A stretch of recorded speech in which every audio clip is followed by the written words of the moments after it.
Selamat pagi, salam sejahtera bagi kita semua. Bapak Ibu Saudara serta anak-anak, sebelum kita menjalani seluruh aktivitas kita di sepanjang hari ini, saya mengajak kita untuk mari merenungkan firman Tuhan. Tapi sebelumnya, mari berdoa. Bapa di surga, kami bersyukur kepadamu Engkau boleh membangunkan kami kembali di pagi ini dengan segala baik. Itu semua adalah berkat Tuhan. Dan di pagi ini sebelum menjalani aktivitas kami hendak merenungkan firman Tuhan. Maka biarlah dengan pertolongan Roh Allah yang kudus, kami dimampukan untuk memahami, mengerti firman yang hendak Engkau sampaikan kepada kami. Dan biarlah dengan Roh-Mu yang kudus juga, kami dimampukan untuk menjadi pelaku-pelaku firman Tuhan yang setia. Di dalam nama Tuhan Yesus firman yang hidup, kami berdoa. Amin. Bacaan Alkitab pagi ini terambil dari Injil Yohanes pasal 3 ayat 14 sampai 15 yang menyatakan demikian. Dan sama seperti Musa meninggikan ular di padang gurun, demikian juga Anak Manusia harus ditinggikan, supaya setiap orang yang percaya kepadanya beroleh hidup yang kekal. Demikian jauh pembacaan Alkitab, terpuji Kristus. Haleluya. Bapak Ibu Saudara, percakapan antara Yesus dan Nikodemus ini terjadi setelah Nikodemus mendengar dan bahkan mungkin sempat menyaksikan Yesus membuat tanda dan melakukan mujizat di Yerusalem. Nikodemus adalah seorang Farisi dan dia juga merupakan salah satu pemimpin agama Yahudi. Orang Farisi, Bapak Ibu Saudara, mereka adalah orang-orang yang terdidik, orang-orang yang terpelajar. Mereka belajar mendalam tentang ilmu agama, mereka khatam isi kitab suci, dan tahu sejarah umat Israel dari A sampai Z.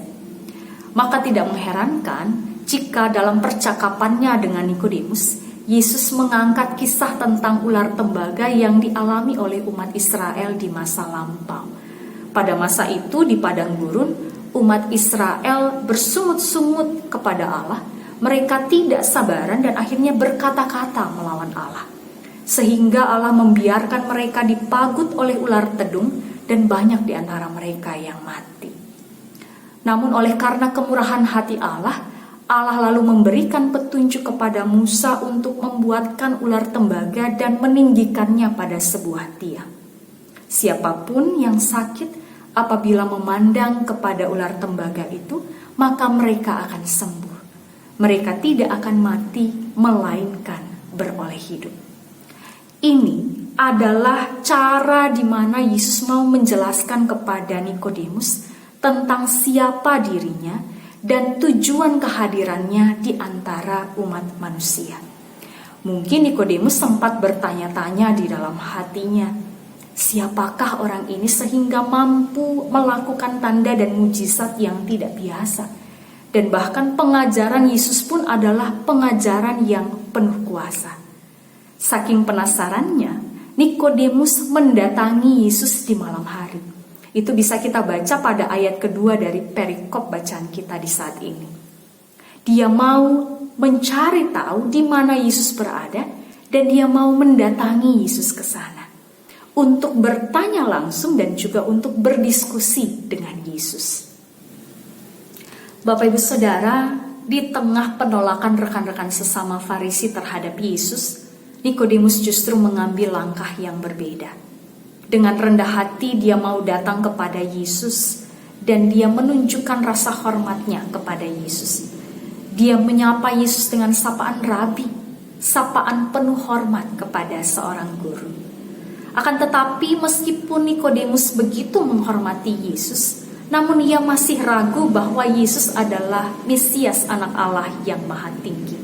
Masih sulit untuk dia percaya bahwa semua tanda dan mujizat yang dilakukan oleh Yesus adalah bagian dari pekerjaan Allah yang nyata di dalam diri Yesus. Dia memang menghormati Yesus, memandang Yesus sebagai sosok yang dia hormati. Tapi dia tidak dapat memandang Yesus sebagai Tuhan yang mengasihi manusia yang hadir di antara mereka. Pertanyaannya kemudian, Mengapa Nikodemus sulit percaya? Persoalannya di mana? Yesus katakan, kamu harus lahir kembali. Apa artinya? Lahir kembali berarti memulai dari awal. Belajar lagi dari awal. Meletakkan semua pengetahuan yang kita tahu. Mengosongkan diri kita dengan pengetahuan yang kita tahu. Untuk kemudian diisi oleh pengetahuan yang berasal dari Allah. Sebab untuk menjadi percaya, Nikodemus perlu melewati tahapan ini. Dan tahapan ini begitu penting. Ia perlu meletakkan apa yang dia tahu. Semua pengetahuan keagamaannya yang tinggi itu perlu dilepaskan terlebih dahulu, agar dia diisi oleh apa yang Allah mau ia ketahui. Karena selama dia memegang teguh apa yang ia tahu, ia tidak akan dapat memahami rencana Allah yang lebih besar untuk dirinya, untuk umat Yahudi, dan untuk banyak orang. Saudaraku, pengetahuan kita yang terbatas tidak dapat melampaui apa yang Allah tahu dan apa yang Allah mau lakukan untuk menyelamatkan kita.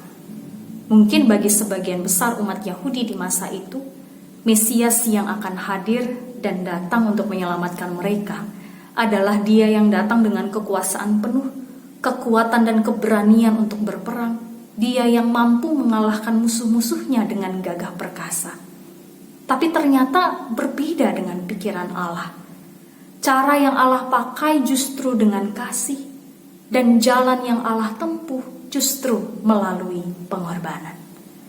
Cara Allah untuk menolong kita mungkin belum tentu sama dengan apa yang kita pikirkan atau apa yang kita inginkan. Tapi percayalah, cara yang Allah pakai untuk menolong kita akan menuntun kita pada hidup yang kekal. Bapak Ibu Saudara, saya teringat dengan pesan seorang tua bijak. Beliau mengatakan, jika kamu hendak menghadap Tuhan di dalam doa, jika kamu hendak berdoa kepada Allah yang Maha Tahu, maka tempatkanlah dirimu sebagai yang tidak tahu apa-apa, dan biarkan Allah yang Maha Tahu menunjukkan jalan yang terbaik bagi hidupmu. Maka untuk memahami perkara tentang memandang kepada Yesus dan percaya kepadanya adalah dengan mempercayakan diri kita seutuhnya kepada Tuhan.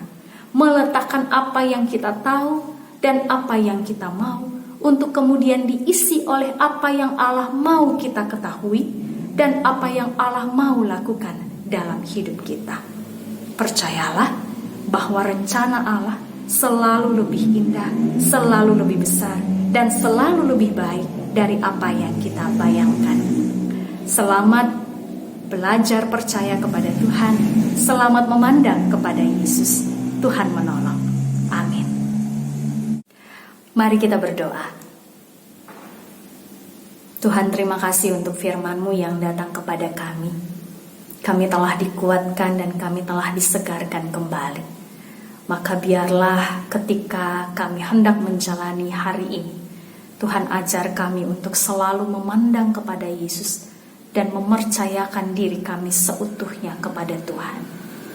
Biarlah ketika kami hendak melaksanakan aktivitas kami, pekerjaan kami, pendidikan kami, pelayanan kami, Tuhan yang menolong dan Tuhan saja yang menuntun.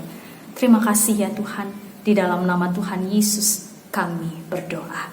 Amin. Demikianlah perenungan firman Tuhan di pagi hari ini. Selamat beraktivitas, salam sehat, Tuhan memberkati.